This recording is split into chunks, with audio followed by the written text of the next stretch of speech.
புதுச்சேரி மாநிலம் காரைக்கால் மாவட்டம் திருநள்ளாறில் அமைந்துள்ள உலக பிரசித்தி பெற்ற ஸ்ரீ தர்பாரண்யேஸ்வர சுவாமி தேவஸ்தானம் அமைந்துள்ளது.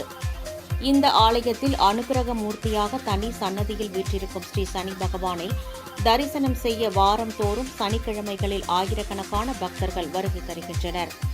இந்நிலையில் கடந்த மார்ச் 6ஆம் தேதி கும்பராசியிலிருந்து மீனராசிக்கு ஸ்ரீ சனி பகவான் பெயர்ச்சியானதை முன்னிட்டு சனி பெயர்ச்சி விழா வெகு சிறப்பாக நடைபெற்றது. சனி பெயர்ச்சி முடிந்து ஒரு மண்டலம் 48 நாட்கள் வரை சிறப்பு பூஜைகள் நடத்தப்படுவது வழக்கம்.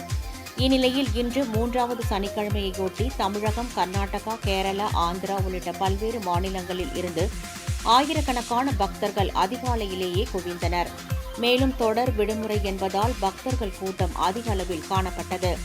அருள்மிகு சனி பகவானுக்கு நல்லெண்ணெய், மஞ்சள், பால், சந்தனம் உள்ளிட்ட பல்வேறு திரவியங்களால் சிறப்பு அபிஷேகம் செய்யப்பட்டு வெள்ளி கவசம் அணிவிக்கப்பட்டு தீபாராதனை நடைபெற்றது. முன்னதாக பக்தர்கள் நல்ல தீர்த்தத்தில் நீராடி நலன் களி தீர்த்த விநாயகருக்கு சிதறு தேங்காய் உடைத்து வழிபட்டனர்.